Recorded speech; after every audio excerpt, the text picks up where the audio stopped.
News 18 বাংলায় আপনাদের সকলকে স্বাগত।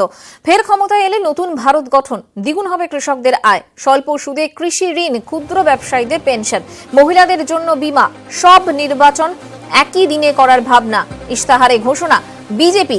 এবং এই ইশতেহারে উল্লেখ রয়েছে ক্ষমতায় এলে রাম মন্দির হবেই, প্রতিশ্রুতি বিজেপির ইশতেহারে। কাশ্মীরের জন্য ৩৭০ ধারা বাতিল, অভিন্ন দেওয়ানি বিধি চালুরও প্রতিশ্রুতি রয়েছে। এনআরসির উল্লেখ রয়েছে এই ইশতেহারে।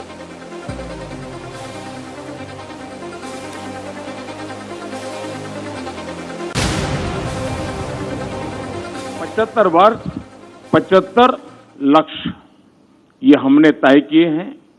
75 निश्चित कदम हमने तय किए हैं। ये अपने आप में टाइम बाउंड, वेल डिफाइंड शायद ही कोई घोषणा पत्र में या संकल्प पत्र में आप पहली बार देख पाते होंगे।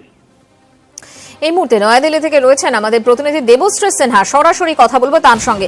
দেবশ্রী, এর আগেও তোমার সাথে যখন কথা হচ্ছিল তখন প্রচারে বিজেপি ঠিক যে যে বিষয়গুলোকে সামনে এনেছে, সেটা হতে পারে এয়ার স্ট্রাইক প্রসঙ্গ, সেটা হতে পারে এনআরসি প্রসঙ্গ, সেটা হতে পারে সিটিজেন্স বিল প্রসঙ্গ, এই সমস্ত কিছুই ইশতেহারে রয়েছে।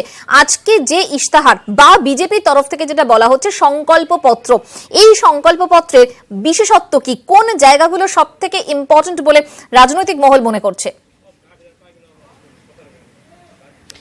দেখো, রাজনৈতিক মহলের মতে কিন্তু বিজেপি প্রথম থেকেই এটা মনে করা ছিল, যখন থেকে প্রচার শুরু করেছে তখন থেকেই কিন্তু জাতীয়তাবাদকে সামনে নিয়ে তারা যে প্রচার চালাবে, মানুষের জাতীয়তাবাদের ভাবাবেগকে কাজে লাগাবে, নিজেদের ভোট ব্যাংক হিসেবে তাদের টানবে, সেটা অনেকেই মনে করেছে। এবং সেটাই কিন্তু দেখা গেছে ইশতেহারে, যেখানে প্রথম পাতা থেকে কিন্তু বলা যেতে পারে যে জাতীয়তাবাদকেই, আবেগকে কিন্তু সামনে রেখেছে তারা।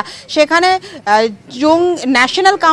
ন্যাশনালিজমকে এনেছে, কাউন্টার টেররিজমের কথা বলেছে এবং বলা হয়েছে যে সার্জিক্যাল স্ট্রাইক আগেও ঘটানো হয়েছে এবং ভবিষ্যতেও ঘটানো হবে। অর্থাৎ সার্জিক্যাল স্ট্রাইক এবং জাতীয়তাবাদকে সামনে রাখছে বিজেপি। তার সঙ্গে কিন্তু কাশ্মীর ইস্যুকে সামনে রাখছে। 35 আর্টিকেলকে তারা দাবি করেছে যে 35 আর্টিকেলের জন্য কিন্তু কাশ্মীরের সমস্যা রয়েছে এবং সেই আর্টিকেলের মধ্যে চেঞ্জ আনা হবে। তার সঙ্গে কিন্তু কাশ্মীরি পণ্ডিতদের জন্য রয়েছে যে তারা কিন্তু কাশ্মীর সমাধান পার্মানেন্টলি এবার বিজেপি দাবি করবেই এবং সেক্ষেত্রে কিন্তু কাশ্মীরি পণ্ডিতদের তাদের বাড়িতে ফেরত নিয়ে যাওয়ারও কথা সেখানে উল্লেখ করা আছে। অর্থাৎ কোথাও না কোথাও কিন্তু এই বিষয়গুলো রীতিমতো সাধারণ মানুষের মনের মধ্যে জায়গা করে নিতে পারে বলে মনে করছে রাজনৈতিক মহল। এবং বিজেপি কিন্তু তাদের ইশতেহারপত্রের প্রথমটাই শুরু করেছে এই বিষয়গুলো দিয়ে। এছাড়াও কংগ্রেসে আমরা দেখেছিলাম যে কৃষকদের জন্য একটা আলাদা পরিকল্পনা করে তারা নিজেদের ইশতেহারে রেখেছিল। ঠিক একই পথে বিজেপিও হেঁটেছে। কৃষকদের জন্য রয়েছে, ক্ষুদ্র ব্যবসায়ীদের জন্য রয়েছে এবং বলা যেতেই পারে যে হেন কোনো এমন বিষয় নেই যেটা বিজেপি কিন্তু নিজেদের ইশতেহারে রাখেনি এবং ছোঁয়নি। বলা যেতে পারে একগুচ্ছ উন্নয়নের দাবি কিন্তু বিজেপি করেছে নিজেদের ইশতেহারে। দেবশ্রী, নতুন প্রসঙ্গ তো ছিলই, তার সাথে সাথে পুরনো প্রসঙ্গ যেটা মনে করা হচ্ছিল যে ইশতেহারে আদৌ বিজেপি রাখবে কিনা, অর্থাৎ রাম মন্দির ইস্যু, সেই রাম মন্দির ইস্যুকে কিন্তু বিজেপি এবারেও ভোলেনি, তাই তো? একবারেই তাই মনে করা হচ্ছিল। প্রশ্ন ছিল যে রাম মন্দির ইস্যুকে এবারে বিজেপি নিজেদের ইশতেহারে রাখবে কিনা, কারণ রাম মন্দির ইস্যু কিন্তু শীর্ষ আদালতে আওতায় ছিল এবং শীর্ষ আদালত কিন্তু ইতিমধ্যেই নির্দেশ দিয়েছিল একটি কমিটি গঠন করার জন্য, যেখানে 3 সদস্যের কমিটি হবে, তারা কিন্তু বিষয়টাকে মিটিয়ে ফেলবে আদালতের বাইরে।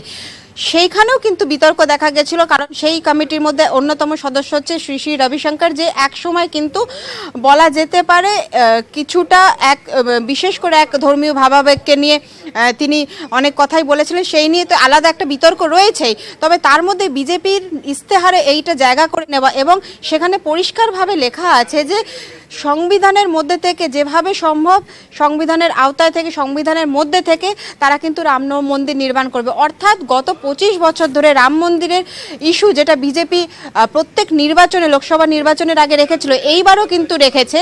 এবং শুধু তাই নয়, রাম মন্দিরের সাথে সাথে কিন্তু আরও অনেক ধর্মীয় মন্দির, সেখানে সাবরীমালার কথা বলা হয়েছে, পুরো একটা পাতা রয়েছে এই ধর্মীয় মন্দিরগুলোর বিষয় নিয়ে। অর্থাৎ ধর্মীয় ভাবাবেগ কিন্তু থেকেই যাচ্ছে বিজেপির, যতই তারা উন্নয়নের দিক দেখাক না কেন, যতই তারা নিজেদের ইস্তেহারে উন্নয়নের সঙ্গে বিভিন্ন দিককে তুলে ধরুক না কেন, ধর্মীয় যে জায়গাটা ছিল বিশেষ করে রাম মন্দিরকে ঘিরে সেই জায়গা কিন্তু রয়ে যাচ্ছে থেকে দেবশ্রী, আপাতত তোমাকে অনেক ধন্যবাদ। কথা বলছিলাম প্রতিনিধি দেবশ্রী সিনহার সঙ্গে রাম মন্দির ইস্যুতে রাজনাথ সিং কি বলছেন শুনবো।